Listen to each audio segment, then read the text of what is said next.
Hello, my name is Liz Burton-Crow, and I'm the Director of Education for the Carrillo Center for Nonviolence. Welcome back to Living One, our monthly webinar series where presenters from around the world share their vision of a future in which humans and other animals live as one community in peace and wellness. Given all that's unfolded in the past several years, these conversations are more important than ever. For they are more than mere conversations. They are opportunities for building community, salve for the isolating wounds of our time. Through Living One, together we attempt to answer the question, we know it's wrong, but what does right look like? This month, we welcome Lis McLoughlin, PhD, a talented writer and nature advocate. Lis holds a Bachelor of Science in Civil Engineering, a Master's in Education, and a PhD in Science and Technology Studies. She founded Nature Culture, which is nature-culture.net, whose mission is to bring people in closer right relationship with the rest of nature, and through which she directs the Writing the Land project, which you can find at writingtheland.org. Her published works include edited anthologies, academic articles, poems, personal essays, a stage performance, book chapters, and a monthly newspaper science page. In her spare time, Lis organizes the annual Authors and Artists Festival and serves on the Northfield Historical Commission. She lives off-grid in Northfield, Massachusetts, and part-time in Montreal, Quebec. Thank you so much for being here, Lis, and interviewing Lis today is the founder of the Carrillo Center, Dr. Gabe Bradshaw. Hello, everyone, and welcome, Lis. This is such a thrill. Last time she was interviewing me in one of her beautiful conferences. So, Lis, I typically do this just to kind of contextualize and orient us all. Can you give us a sort of a feel or describe the arc which has brought you to the work that you're engaged in? Thanks. Thank you for having me. It's an honor to be here with you. I guess, when I was preparing for this, there's so many ways that you can describe the arc of your story, and each one is true in its own way. So I tried to pick the most relevant. I guess I started out being a poet and always writing. But I come from a middle-class family, and they encouraged me to choose something more practical. So I studied engineering and then became an academic for a little while and moved off-grid to Northfield. And I live in the middle of a beautiful forest here, which has brought me back to my poetry. And then several years ago, Kinder Morgan thought that this was a great place to put a pipeline and a compressor station. And it made me realize that it really isn't enough to just write poetry about nature. I felt like there was just too much work to be done defending it from development. And so after it was a long time, but we finally did fight off the pipeline. And after that, I felt like more work should be done. So I joined the board of Land Trust, Mount Grace, who had done real work against the pipeline. They were wonderful. And then I tried to figure out how can I help defend land from development. And I figured that land trusts already do that. So the way that I thought I could contribute was to figure out a way for poetry to help land trusts. And so I developed a project called Writing the Land, which pairs poets with land trust protected lands, and then produces an anthology that the land trusts can sell to support their mission. And so it's outreach and fundraising for the land trusts, and nature poetry gets put to work in an activist sense. Lis, I have like so many questions. It's so nice to meet another science nerd, a recovering one. Anyways, I'll refrain from asking you which kind of engineering it was. That's like totally, secret handshake thing. Anyways, but I really want to ask you some more about poetry, in terms of, you were saying that more needed to be done. And yet increasingly in my own experience, I'm finding that I've heard this for years, but personally, I feel like, wow, a different language does need to be engaged in, other than science, which has been the voice and authority for the land. Well, we use land as a sort of an overall thing, non-human thing. I mean, also with humans, but particularly with anyone who is not human. And so I guess I feel that maybe what you're engaged in is also really kind of redefining a language which dissolves this difference between humans and non-humans. Can you talk a little bit about that? I guess that's what I want to say is and then maybe as a coda or as a sort of a sub question, isn't poetry activism? I mean, can't poetry be engaged in as activism? And not just the writers, but the listeners of the poetry. And of course, that has a long history in human social revolution and social movements. Yeah, what a great question. Yes, I mean, in writing the land, I think the first thing to realize is that we're not really writing the land. I mean, the land speaks for itself, and poets and artists are training to listen to those voices and do the best they can in terms of translation for people who don't have the privilege of spending so much time out there. And I'm an animist. I in the sense that the world is full of people and not all of them are people. And so I really think that artists and poets and people who are really trying to translate voices that others don't get to listen to as much are trying to speak for the land, but it's really the land that's speaking for itself, and we're just giving it a shot. In terms of, I'm sorry, go ahead. No. In terms of activism, yes. I mean, I don't know. I hope that when you read a poem, you're changed by the poem. But I don't know if I agree that it always is activism, because if you just are changed by it and you don't do anything with that, then it can be kind of just self-indulgent. And that's how I felt about writing poetry. It's one thing to write poetry and you send it out there, and then you're very lucky if someone publishes it for you for free without giving you anything, and maybe somebody trips over it who likes it. But for me, it was I had to think that there's more than just feeding poetry to people who already like poetry. And so to me, the intersection of environmentalists and artists is a very, it has a lot of possibility as a nexus for people who are going to take action to preserve the things that we both really care about, nature.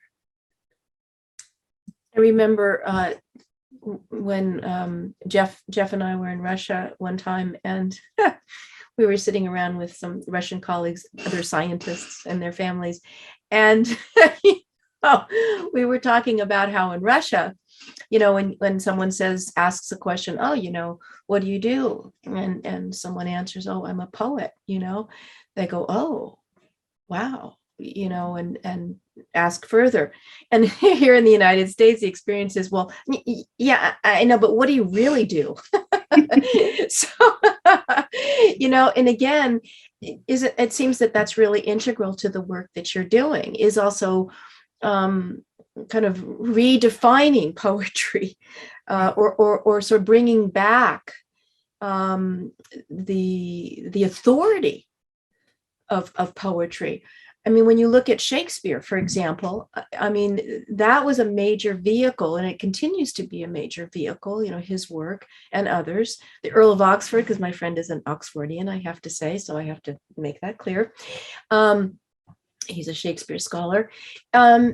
So to me, in other words, that kind of shift in terms of how we view poetry and relate to that is in itself a kind of activism. Yeah, and there are so many groups in the doing this so much better than I am. I mean, there's Poets Ex Hunger, that they create an online poetry anthology about hunger, that anybody can use those poems to help explain that situation to other people. There's 100,000 Poets for Change, who do a yearly sort of day of events of poetry for, you know, social justice type causes. There are all these wonderful groups that are doing this in different areas. And I think it's important for everybody to pick the area that they feel the most passionate about and do what they can in that area. You don't have to worry about the whole thing, because other people will pick up the other little pieces. If we all did just a little bit, then we'd be okay. In your experience with poetry anthologies and engagement with poetry at the interface of people like the land trusts, you know, that are typically science-based or influenced in that way, has there been a shift? I mean, I know it's been a tremendous asset to them in terms of being able to provide that for funding and things like that and attention.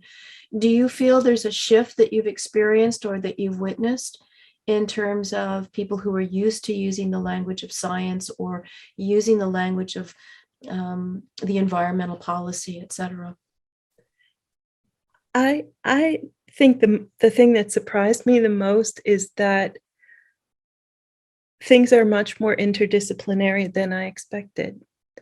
Every land trust that I connected with, half the people were poets themselves, or they had poets on their board, or they had poets working for them. And it was just a matter of making connections that were already there and having a way for those people to voice what they're already doing. They have photographers, they have artists. And I think that it's an underlooked kind of connection that's already there. As an interdisciplinary person, I really believe strongly that no one language or discipline has the answers. And I think it's a mistake to think that the rest of the world is relying on only one discipline. I think in academia, it's easy to do that, and maybe in policy, but in my somewhat limited experience in the real world, people may think that they are either math people or English people, but they don't act like it. In what way they don't act like it? You're just saying that when you visit these places or talk with them, they have poetry or art or Yeah, I mean, they're trained as scientists, but they are writers, or they're trained as, you know, biologists, or and they take beautiful photographs. You know, they're not they don't let themselves think in interdisciplinary terms as much as they actually do interdisciplinary things, which I think is pretty cool. There is, however,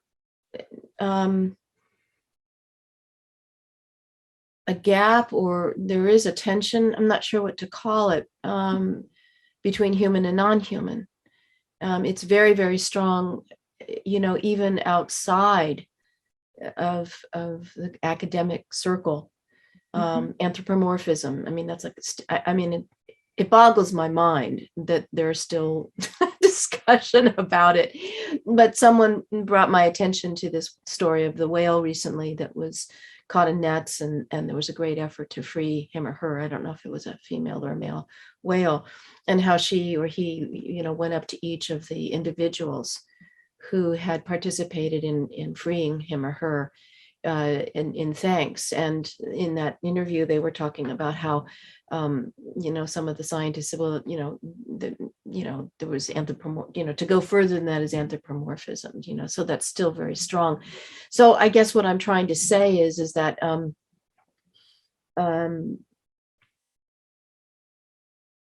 is poetry, I'm just focusing on poetry, you can't get it in a journal. You can maybe put an epigraph or something like that. And that's been a trend among that I see within the scientific. And the only reason I'm saying science is because that's the authority which informs policy. It's the collective authority still that implicitly and explicitly governs the fate of how non-humans are treated and what happens to them in that way. So I guess I'm saying, is there kind of a mechanism, and is there something intrinsic about engaging? What is poetry? In other words, when I write a scientific journal, what's the difference between that and a poem? Is it just the engagement of subjectivity, quote unquote? In other words, where that my feelings, or that I'm using a different kind of modality of insight and information as such to express? I think there's probably two parts to what makes a poem. The process. So there's something about poetic writing that is more musical or less didactic than straightforward prose. But I think there's also something in poetry that's different in the goal of the poem, that it's not to transfer information, it's to transfer a feeling, or to show you something you didn't see before. So the goal is more fluid, and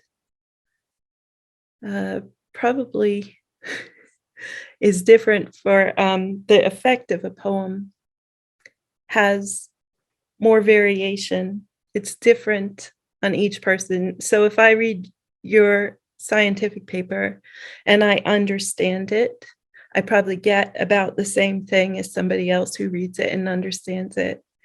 But if I read a poem and I get it in some way, there's no telling that I'm even in the same ballpark as someone else who gets it. And they could get it in a completely different way. So in that sense, poetry is, because it engages the listener and gives authority to the listener in terms of meaning, is very different. In other words, there's a power differential, if you want to call it that way. It doesn't dictate, rather it's a communication, and then the listener or reader garners an authority by just engagement in that way. That's an interesting way to frame it. I wonder if it's not always a little bit the case when you're reading, especially, I mean, if I'm reading fiction, it's not going to strike me the same. But maybe there's a little more room for that in a poem. So has your, evolution over the last, I don't know how, when the pipeline was suggested since then, do you feel like that you personally have radically changed in any kind of way, or not necessarily radically, but in a significant way? Personally, I feel much more grateful for what I have. It's probably easier to feel grateful for something when it's about to be taken away from you. And also, I feel grateful for the, It's Joni Mitchell. You don't know what you've got till it's gone. Sorry. So yeah, and also I feel grateful for the, for the opportunity to do this work that I feel passionate about. I think for a long time I was just hanging out, doing, things that made me happy, but they weren't bigger than me. And it isn't enough for me now. And I just felt like, whose permission are you waiting for? Mhm.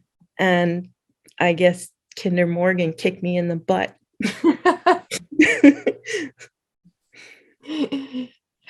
Yeah. And the nature culture program and conferences that you hold, talk about a little bit about that, if you would. So the Authors and Artists Festival kind of grew out of wanting to do something, because we have the haiku circle here in Northfield, and Vince Trippi has since passed, and it was just before he passed that he didn't think he was going to do the haiku circle again. And I thought, well, we could do something, we have enough poets around. And then the pandemic came, and we decided to put it online. And it's been online both years, and it'll be online again this year. And the idea was that it would be something to do with authors, artists, and then the focus just sort of happened organically, that it became on the environment. And so the one that you were in, was honoring nature, and we made this anthology out of the first 2 years, honoring nature. This is Martin Bridges' work on the cover. And this is essays and poems from the Authors and Artists Festival. And that's the first book. And then the one for Writing the Land, this is the proof. It's not ready yet, but this is the one that's going to be sold to support the land trusts. And this is Poems and Land Trusts. So I don't know. I just seemed like the thing to do.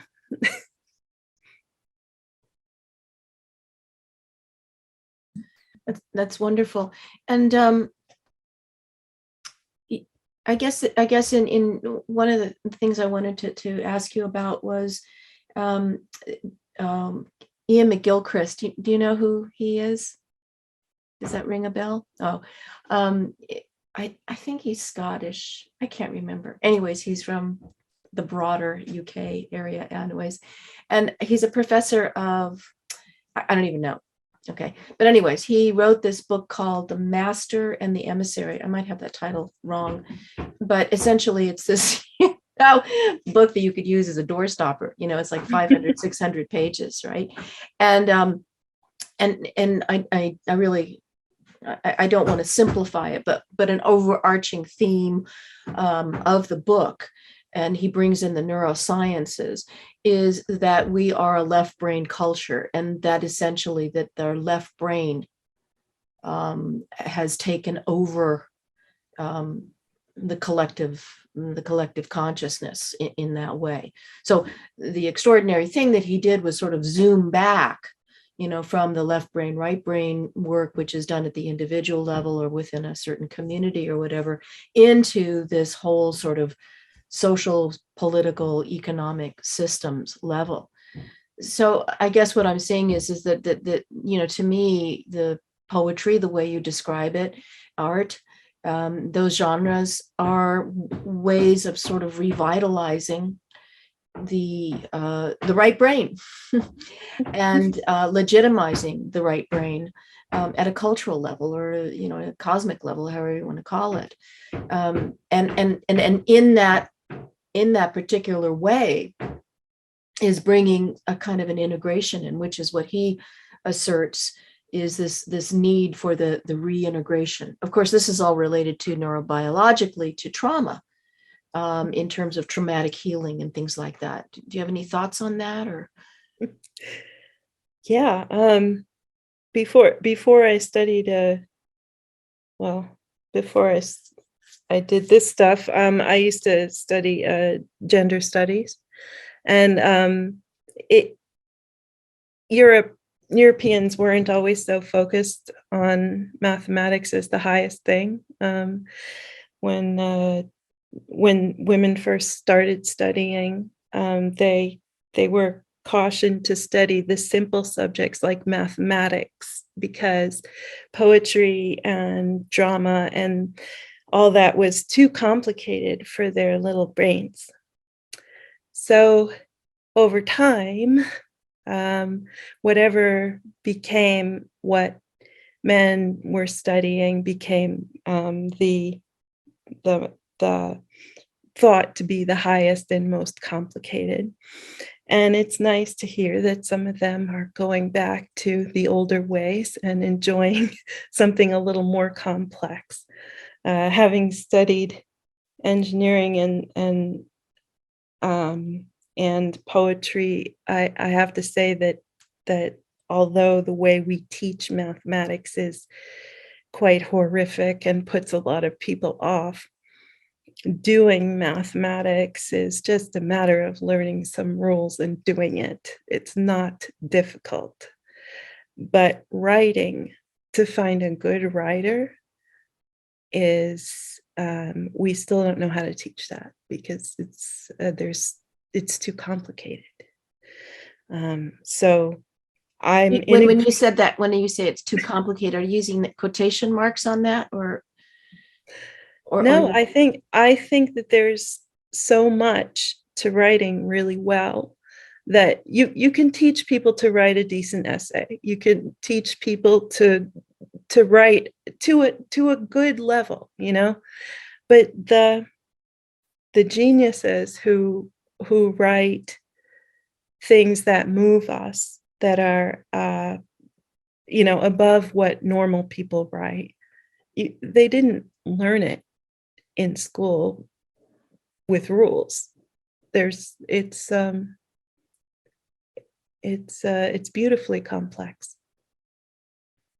Or there's an element of, is it related to, it reminds me of, I think his name was Anthony Storr. He was a psychiatrist from the UK, and he did this whole treatise on looking at quote unquote geniuses, a little bit like, James Hillman talked about in the Soul's Code of the Soul. I can't remember, Liz.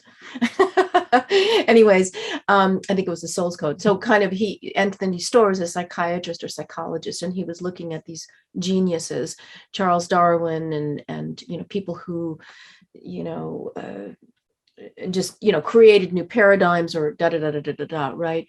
And his kind of, again, his thesis was the idea that these individuals early on in their life, childhood, somehow got derailed, either through illness or trauma, from the social conditioning. In other words, they didn't go to school, or they were kept at home, or something like that. Do you think that's an element then, in terms of quote unquote the genius of writing as such? Yeah, thinking outside the box certainly helps. I mean, if And that's why it's so scary what's happening to schooling at the K through 12 level right now, where they're just teaching to a test, because that's not real thinking. That's just learning something, how to please somebody on a test. And it's a little bit scary to imagine what these students are going to lack in terms of skills when they get out. Or if not so much skills, but in terms of, the way, having cut my teeth on C.G. Jung, in this notion of individuation, this whole blossoming, the internal blossoming. I don't know the details of, Rilke's life story. Not that it all has to be the same, but I would argue that somehow he did not get conditioned, or somehow he was liberated from the conditioning, whether it was just genetic or circumstantial or whatever. So to me, I see this as in the sense of the conditioning and the reduction. And that's this, it's an internal thing. So it's not necessarily just skills. It has to do with an internal, which is having to do with the outlook and their ethics and relating and all of those kinds of things, which an unhindered and untethered soul can be nurtured in that way. Yeah, and if you're being really pessimistic, you could say it makes them, pretty scary politically. If they're all conditioned to sort of follow and check boxes. Mm-hmm. So in your experience, if you don't mind sharing, you still write poetry. Mm-hmm. Yeah. Can you describe your process in terms of when, what do you do, in other words, to prepare, or what do you not do? Or, I was kind of thinking about meditation, how meditators, myself included, they always kind of get into this judgment of like, well, that was a shitty meditation. I sat there for 2 hours, right? And all I did was thinking about so-and-so because I'm having an argument with them, or, or some worry or whatever. And I guess I see, in my own personal experience, like writing is like that. When I feel like I kind of hit the groove, it's when there's a space. And I was just describing, and again, this is sort of leading back to the children. Is there some kind of, describe, your relationship with writing? I guess there's two schools of thoughts for writing poetry. One is somebody asked you, like, how long does it take to write a poem? And some people say 5 minutes, because that's how long it takes to write it down on the page. But my answer is my whole life, because everything that I do is in everything I write. So there are two kinds of poems that I get, so to speak. One is a gift. It just comes into my head fully formed, and it's not me, it's some voice from somewhere else, and it's a gift. And those are my best poems. And then there's something else that's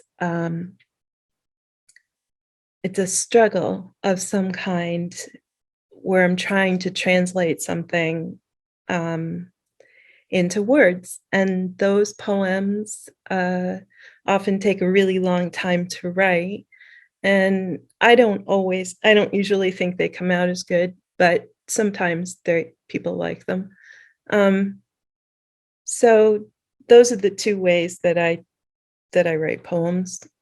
I'm probably not the best example. I'm not the best poet. I work with 120 poets, and I am like close to the bottom of the barrel compared to most. In your opinion. Yeah, in my opinion. Yeah. So, when you were, I just have to bring it down to something like meditation. When you were talking about the gift poems, as Mhm. opposed to the work poems. Yeah. The work poems are more for a purpose, in other words, that there's an engagement with, I want to write about the pipeline, or I'm making this up, right? Right. And as opposed to these gifts, the channel, the conduit kind of thing. Does that figure in? Usually, the work poems, I'll get just like a line or a fragment of something, and the rest of it, I don't know. And so I'll just have to develop it from there. The other kind is, and it doesn't, I'm not, I spend a lot of time outside in nature. I get up really early, like before dawn, and we'll go out in my stone circle and just kind of hang out and look at the stars or clouds or whatever's out there. But I'm not really meditating. I'm not, I don't have like a practice that I feel like calls anything. It just gives me time to clear my head. And then usually the poems, when they come while I'm in the middle of something. I don't Can would you mind sharing one of your poems? One of your what kind of poem you want? I got a lot of poems, A to Z. I do. I know you do. I guess I would, or not just one. I mean, are there a couple poems that you could share with us that come to mind or come to heart? Lately I've been writing a bunch of silly poems. I don't know how you feel about that. Whatever comes to you. It's whatever. Okay. I'll read you a poem I read at the Northeast Wilderness Trust poetic opening. Let's see. Hold on. Bard. All right. So barred owls, right? This poem is called. You might want to, excuse me, Lise, might want to talk about barred owls a little bit. Oh, okay. Barred owls, they're wonderful striped owls, and they make a lot of noise in the woods, especially when they're happy and find one another. We have a lot of them in our woods. They're also controversial in the sense of the spotted owl, at an kind of a political level, with it, they're making it over the Rockies and quote unquote out competing the spotted owl. No kidding. Oh, I didn't know they were heading over. Yeah. Well, this one, they're very common over here, and their call is "Who cooks for you?" That's what they say. Hoo hoo hoo. So I think you kind of have to know that to get the poem. Okay, not much of a performer, but here's the bard, and it's BARRED and then BARD. Bard perched alone, absent-mindedly nibbling the end of his hemlock branch. He had to finish this poem. He just had to. The love of his life, the short, passionate, striped beauty 2 oaks over in the north, had captured his feathered heart. If only he could woo, woo, woo her onto his branch. He was stuck at the end of the first line. Who cooks for Stu, Lou, Sue? He had it. It's who cooks for, but at that moment, Hank, the husky owl in the lightning-struck pine, sung out, and Bard went back to his hole sadly alone to compose another night song. He'd get it soon. He'd get it down soon, y'all. Thank you, Lise. A silly poem. Why do you call it silly? Sometimes I get silly poems. I can't help it. But why do you call it Whatever silly? comes. I don't find it silly. I find it very moving. And I guess I want to say is that, I hate just dissecting poems, but I found it very moving. And Here's- anyways, yeah. Here, this is what they look like. Well, thank you. I'm glad you liked it. Yeah. So that's one kind of poem. There you go. Well, I found it very beautiful. Thanks. And I guess I really like it. Maybe there's a silliness to it from your point of view, but I found it very moving. I found tears coming to my eyes. Oh, Thank you. Is there another poem you might read? I don't want to cram them together, but it would be lovely to hear another poem. Silly or not? Let's see.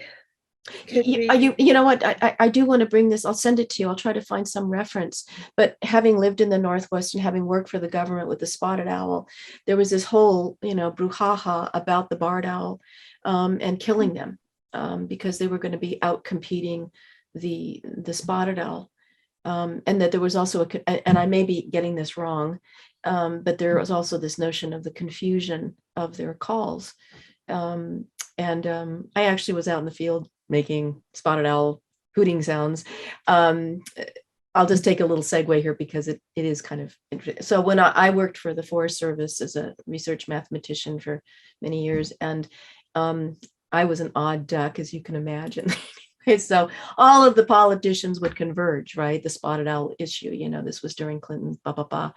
And so, of course, we would go out. And what happened is that the spotted owls in this particular area, they would come over to get food because every time they heard a car door slam, right? Because all of the politicians would come. The car door would slam and there was some kind of goodie, or I don't know what it was, but it was kind of bizarre. But that I don't know where that has morphed in that way, but it might be something to, that will spur you on to another poem.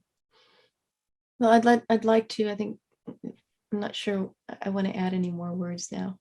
So I'd like to thank you and open open the floor, open the window for people to talk and ask questions and comments. Thank you. Thank you, Lis.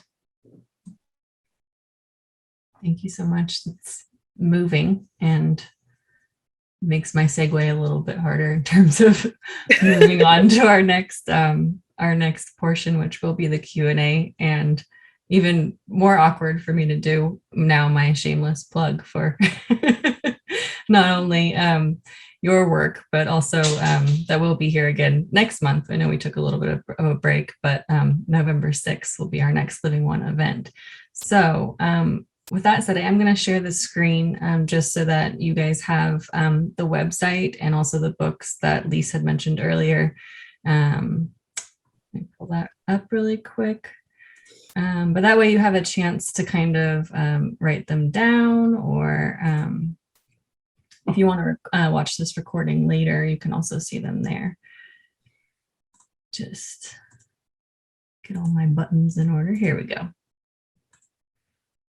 So here you can see the lovely book covers with that amazing artwork by Martin Bridge.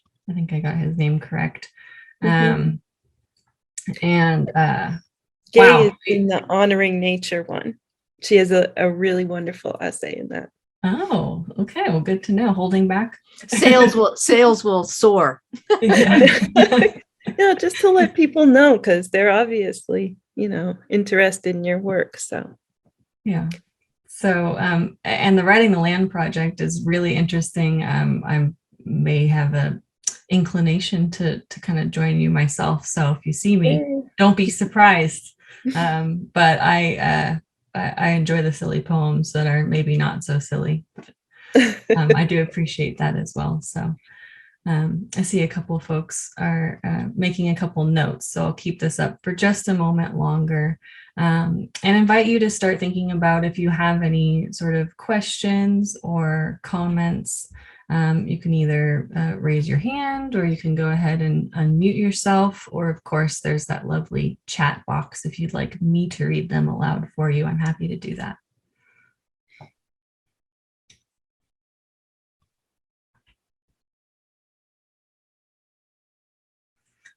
So while folks are just finishing up making their notes, Lis, I had sort of a really resonance when you were talking about that you can't necessarily make a poet. Like it's sort of a I don't know, something that happens, like springs forth almost organically. As a younger girl, I used to write poems all the time, or little, even like little songs or things like that.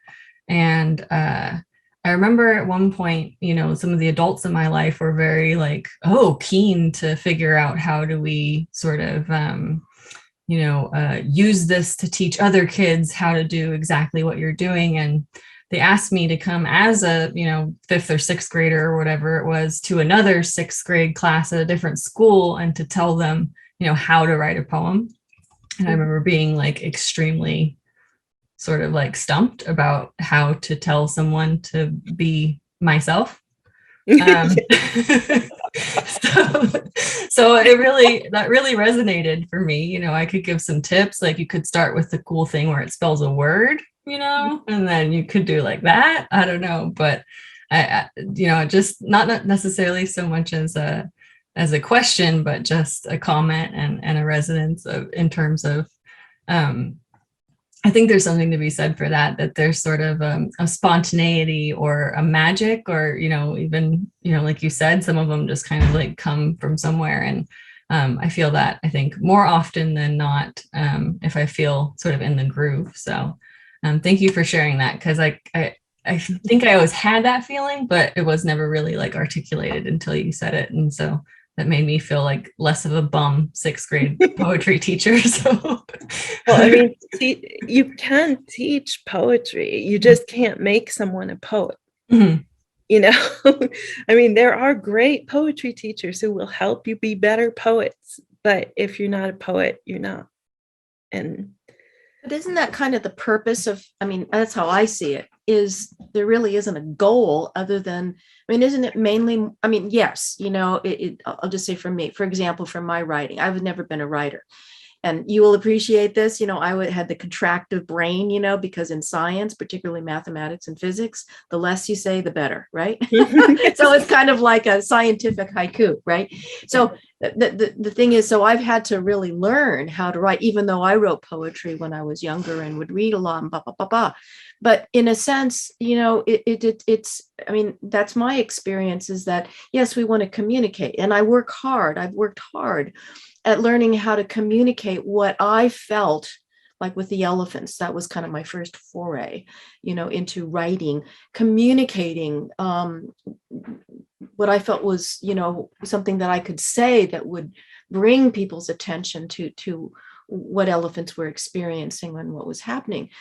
So yes, there is an importance in terms of, in my mind, of the communication dimension, but also it's the process, where it's the process of bringing voice, just happens to be on paper or computer or whatever, but in human speak in that way. So, to me, it's like when you talk about someone doing poetry, yes, there's certain guidelines, like me, I told it to Liz. Liz was my former student. When I first wrote to Yale, when I was doing my book for Yale, right? Elephants, I wrote this thing and there was a deadline. I'd written my dissertation. I got CC'd. The editor was written by the copy editor, right? And he said, Jean, we've got a problem here. This person is like a disaster. What are we going to do? She can't write. And I'm like, oh my God, it was mortifying, right? So anyways, I learned, I'm not sure how it was. I mean, he had a few pointers, but that wasn't it. It was a kind of a liberation. It was an internal liberation, a humiliating moment in my life. Well, the same thing. My dissertation advisor took me aside and said, your voice on the page is too snarky. You can't write like this. Mhm. And yeah, anyway. So to me, the process also there's a communication part, but to me, it's so relational. Do you know what I mean? You called your thing, your poem silly, and to me, it's a relational thing because it ignites something. Your poem about the barred owl, really ignited something in me. And whether it's a quote unquote good poem or not, in my mind, it's a good poem insofar as the relational spark that came out. So I want to make something real quick before someone else talks. If you ever feel your poems are silly, this is my first poem as a 6-year-old. The sun got up too late. Instead of 7, it was 8. The moon said, "You old sleepyhead, why didn't you get out of bed?" Now, my uncle, with whom I played cards, we also learned how to play cards. He taught me da da da da da da da. So if you ever feel like you're silly, you just think about my poem in that way. Well, but to me, that's what's wonderful about the poetry is that it gives voice, and it's a liberating kind of a thing.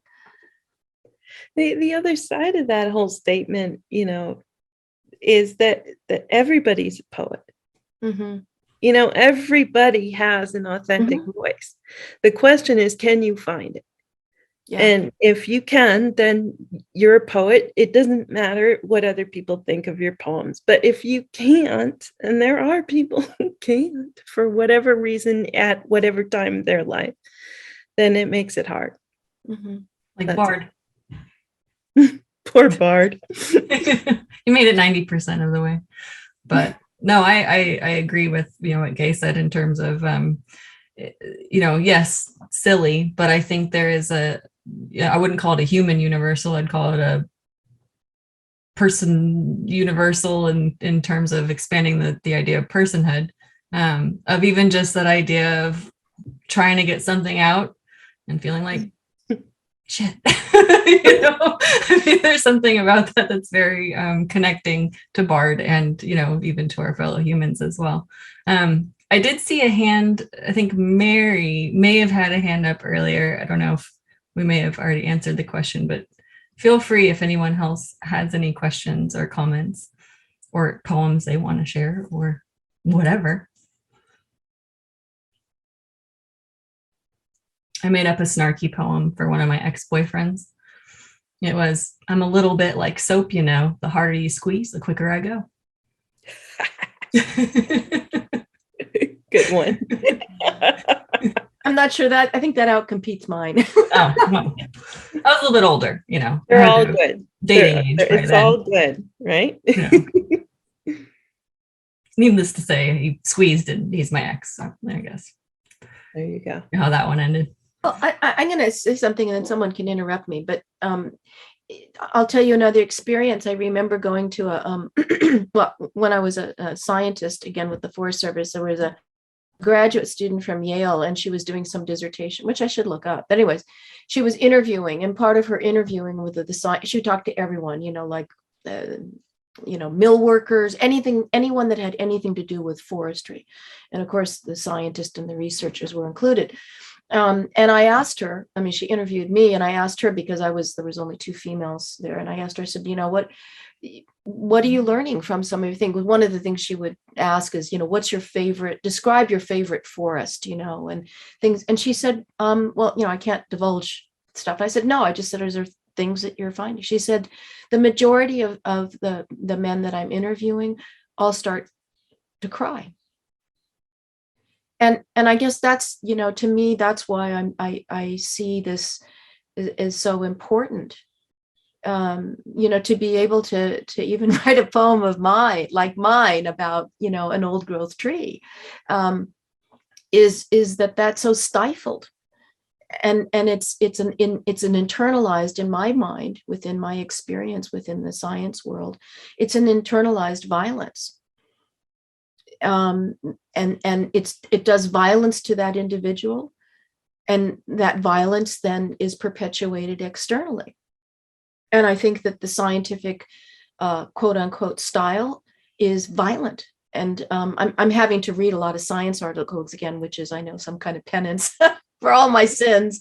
But I have to say, I walk away, I just sort of blink. It's devastating. And I find that scientific writing is devastating to the human soul. And that devastation to the human soul is devastating to nature. Mm-hmm. And it's a violent act. I mean, and I'm not exaggerating. I feel dirty. I feel awful. I feel sick when I read these articles. And that does, not that I haven't written my own. So I'm not alone in that sense.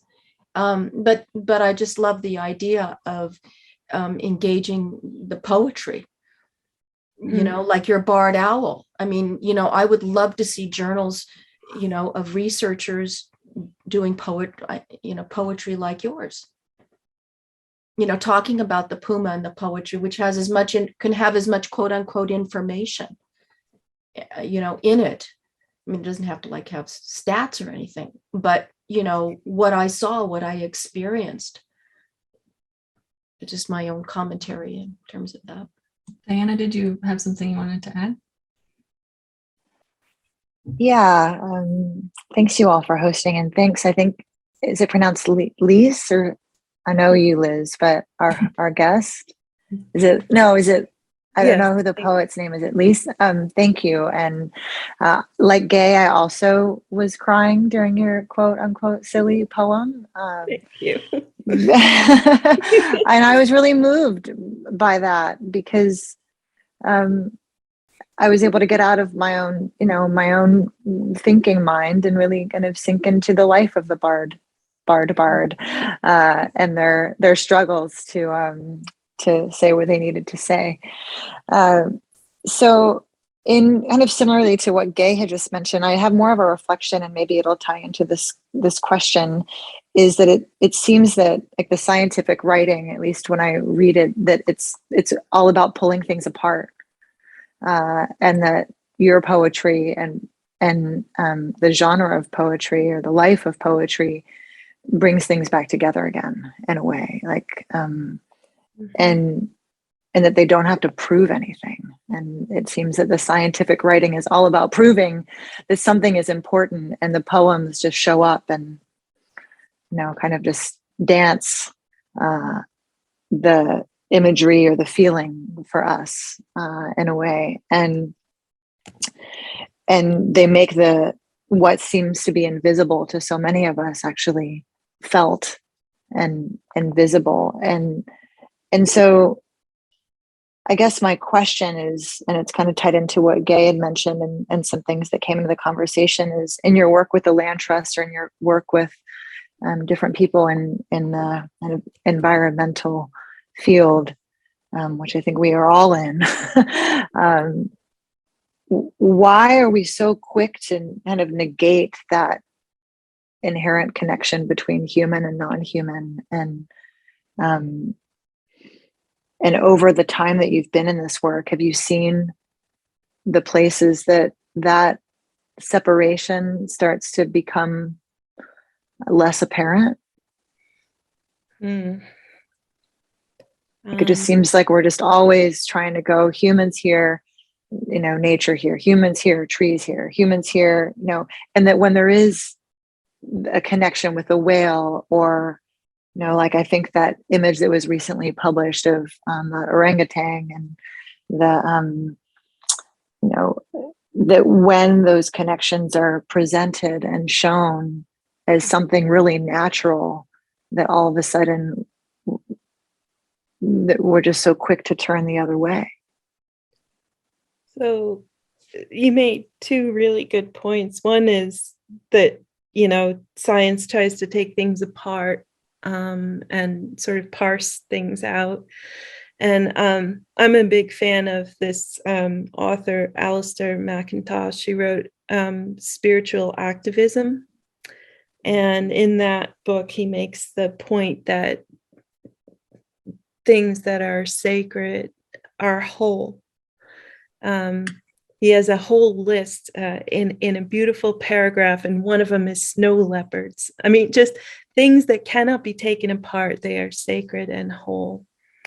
And so unfortunately, I think this distinction between humans and the rest of nature is one that persists in the land trust world for the most part. And it persists in a couple different ways. One is I'm a big fan of land trusts that preserve wilderness in the sense of the wild, the will of the land. So as little human interference as possible. And I know that that's not exactly the most popular position right now, but I also believe that that humans are part of nature and that we have to act like it. And the land trusts have a long history of kind of separating out nature and humans and sort of policing what humans do on land and thinking of land as not worth protecting if it's been affected by humans and all these different things. And it's a legacy that they're still working on. I think the main thing to keep in mind is that humans have the choice to act as part of nature or not. And we just have to start acting like it, because otherwise we're kind of sunk. You know? Thank you. Thank you. Yeah.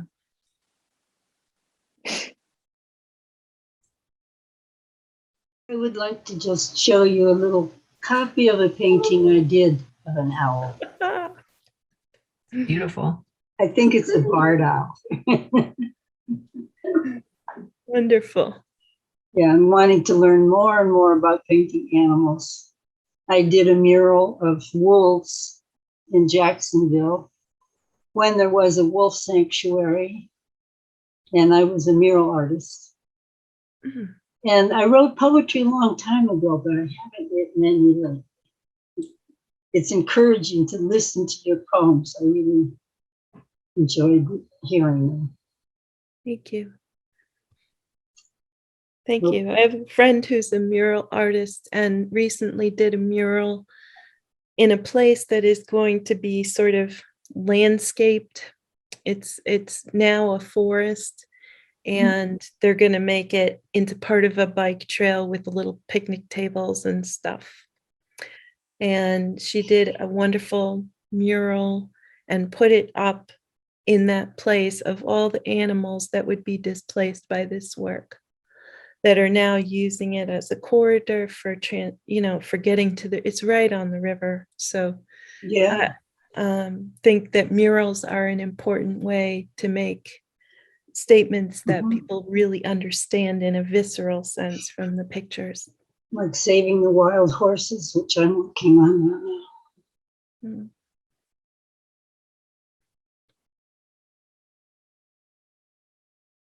I'm working hard for animals on my computer. Well, Thank animals need space. The link between, I think, the work of protecting land and animals is, Mhm. 85% of threatened and endangered animals are threatened and endangered primarily because their habitat is being taken away. So if we want to help animals, we need to focus on where they live as well. I have written to Secretary Deb Howard several times lately because she's allowing the roundup of the wild horses, and licenses have been issued to shoot bison in Yellowstone Park. Wow. Yeah, I'm really surprised, shocked by that's being allowed. Poetry is important because it brings out emotion. I really felt your poem about Indigenous women. It's a love song. Thank you. Yeah. Winona LaDuke. Very strong woman and activist. Yeah, her mother lives here in Ashland. Hmm. She's an incredible artist. Hmm. Lisa, I unfortunately have to leave this Zoom because we have a memorial. My daughter, Tanya, and I have a memorial today. She lost her best friend. So I have to leave. But Sorry thank to you hear all. that. thank you, Nina. Thank you. Thank you. Lisa, we've worked you hard. You've been very kind to listen to all my No, stuff. Let's just put it nicely. no, it's wonderful. It's probably exhausting, but are there some things that you'd like to say that to close with? Or I think the main thing I want to say is that the land and protecting the land from development for me is my passion. And I feel like it's an important basis for a lot of the other environmental work that is going on, because if we don't have land, then we don't really have anything, we just end up with this built environment, and that's not the same, and it's not enough. So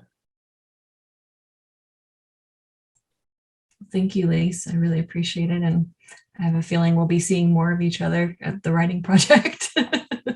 And thank you all for taking time on your weekend. I know that, time is scarce. And so we really do appreciate you coming in and spending some of your weekend with us. So thank you so much, Lis, and thank you, everyone.